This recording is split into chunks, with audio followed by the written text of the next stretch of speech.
Hello, this is the final part of our Ecolicious report, and it just depends on who is going to complete for your team task 8. Assuming if you're watching this video, it has been chosen that you're going to do it, so thank you for volunteering for it, and let's see if I can help you with it. Number 8 says provide any ideas on how the research you've done in the Ecolicious experiment could benefit society. So how could it help society? And we kind of have some ideas, so I want to show you kind of what I've created to try to help you think about why this might be important to society. Remember, the experiment overall, the point of it is how do humans impact our environment? You can positively impact an environment. You can negatively impact our environment. So hopefully the experiment gave us an opportunity to decide, does your independent variable help or harm our environment?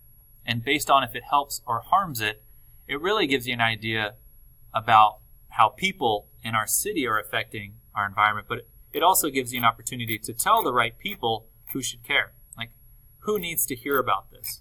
And why would it help certain people? And that ties us to right here. Number 8, this is what we need to think about. It says, how could this research help society? These are the things you should ask yourself. Could the research you've done and the independent variable you chose, could it be important for the health of people and wildlife? If so, if you think it could be important to health of people and wildlife, you should explain why. If you think it's not only important to their health, but that people should be warned or concerned about your research, why?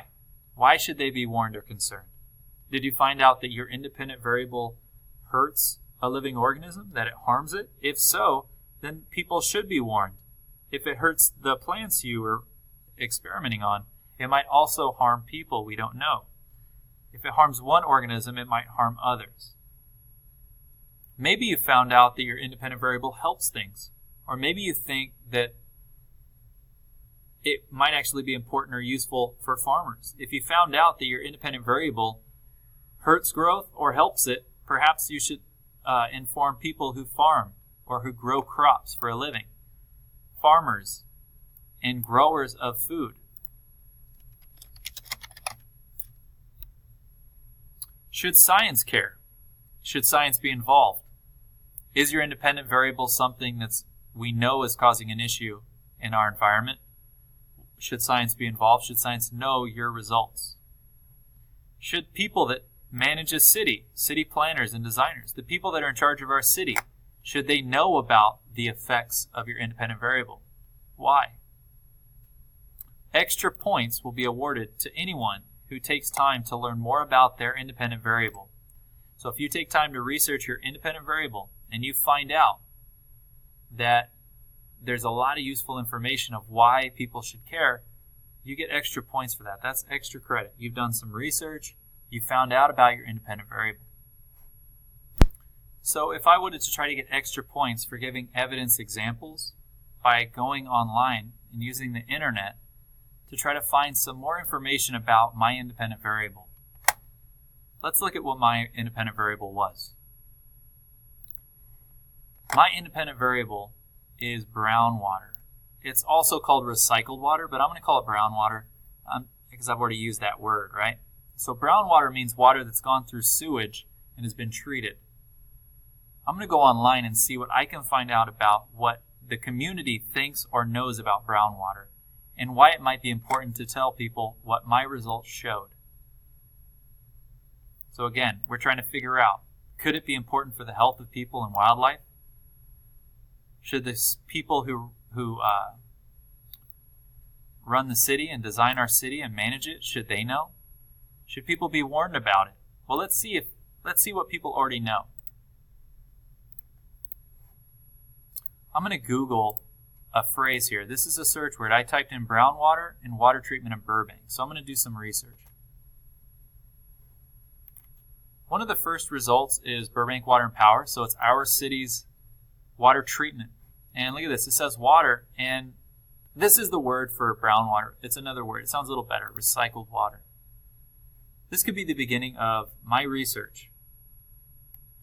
It says, should people care about recycled water? It says that our water and power is expanding recycled water use. So our city is using more and more use. This is rapidly increased use of recycled water. So right now, our city is trying to use more brown water than ever before. We also have other information. It says, here's some information about what people say about brown water. They even say it might be they might have harmful levels of salts for most plants. So it could be harmful to some plants. This is a lot of useful information, and this article has a lot more information than what it just says here. But already you can see doing a little research tells you how important your independent variable might be to our city. I could use that information in my response.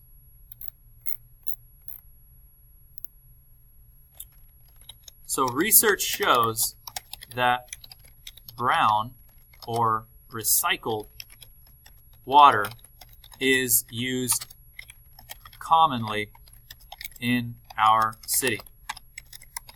This was our independent variable, and we found that it doesn't appear to strongly affect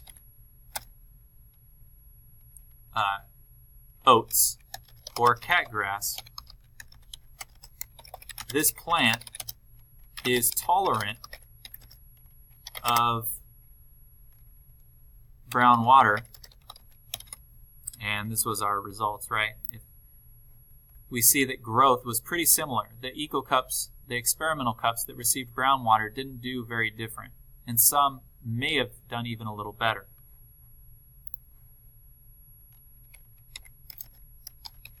Results suggest that recycled water is safe or helpful for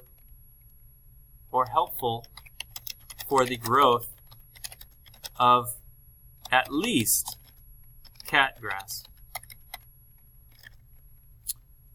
Research has shown that brown water will be used even more in our city in the future, and our experiment provides useful data so that we can understand it currently appears safe for the city. That right there isn't exactly how you have to write it, but you can see I'm talking about the results, and I'm reminding people of our results. I'm saying, look, it didn't appear to harm plants, it just didn't maybe help them, and it might have even slightly helped them. I also say that it's not safe for all plants, but it does appear safe for catgrass or oats. So if somebody is using that plant, brown water is at least safe for that. And I'm also recognizing that our city uses a lot of brown water, and they're going to continue to use brown water. And I got that information all from just about 3 minutes of research looking up brown water or recycled water.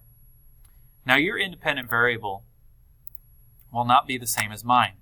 My example is based on using brown water. So my experimental cups received brown water.